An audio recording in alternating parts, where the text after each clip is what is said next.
Breaking news आहे नाज़रीन अवां सां शेयर करे रहिया आहियूं। खैरपुर मां शाह अब्दुल लतीफ़ यूनिवर्सिटी जे अॻूणे वीसी डॉक्टर खलील अहमद अबूपोटो जी गैर अख़लाक़ी हरकत वारो मामलो। गैर अख़लाक़ी हरकतुनि वारी वीडियो जी फॉरेंसिक रिपोर्ट अची वई, वीडियो असली करार। वीडियो वायरल थियण बाद निगरान वॾे वज़ीर नोटिस वठंदे वीसी खे उहिदे तां हटायो हो। वीसी मामले ते FIA सखर में केस पिणु दाख़िल करायो हो। तफ़सील मालूम कंदासीं आवाज़ न्यूज़ जे रिपोर्टर शकील जामरी खां। जी शकील, कहिड़ा तफ़सील आहिनि इन हवाले सां आगाह कजो।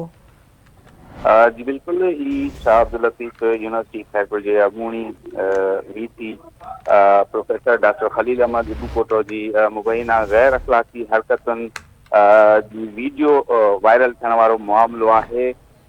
इन मामले जी जेको आहे अॼु फॉरेंसिक रिपोर्ट अची वई आहे ऐं फॉरेंसिक रिपोर्ट में वीडियो खे जेको आहे उहो ओरिजिनल करार ॾिनो वियो आहे। उन हवाले सां मां तव्हांखे इहो बि ॿुधाईंदो हलां त ही मामिलो जीअं वायरल थियो हुयो उन ते जेको आहे शाह अब्दुल लतीफ़ यूनिवर्सिटी खैरपुर जे प्रोफेसरनि, मुलाज़िमनि, ऑफिसरनि ऐं शागिर्दनि तोड़े सिविल सोसाइटी पारां मुसलसल एहतिजाज कयो वियो हो ऐं उन एहतिजाज बाद सिंध जे निगरान वॾे वज़ीर जेको आहे मामले जो नोटिस वरितो हुयो ऐं अॻूणे वीसी डॉक्टर खलील अहमद अबूपोटो खे जेको आहे पंहिंजे उहिदे तां हटायो वियो हो ऐं वीसी जी जेका चार्ज हुई उहा डॉक्टर अमानत अली जलबाणी खे ॾिनी वई हुई ऐं उन बाद जेको आहे अॻूणो वीसी जेको आहे FIA सखर में इन मामले जो जेको आहे उन केस दाख़िल करायो हो, जंहिंमें हिन सैयद मुनीर शाह राशदी ऐं ॿियनि खे जेको आहे ॾोही करार ॾिनो हो। उन FIR दाख़िल थियण खां पोइ सैयद मुनीर शाह खे FIA सखर पारां गिरफ़्तार पिणु कयो वियो, जंहिं बाद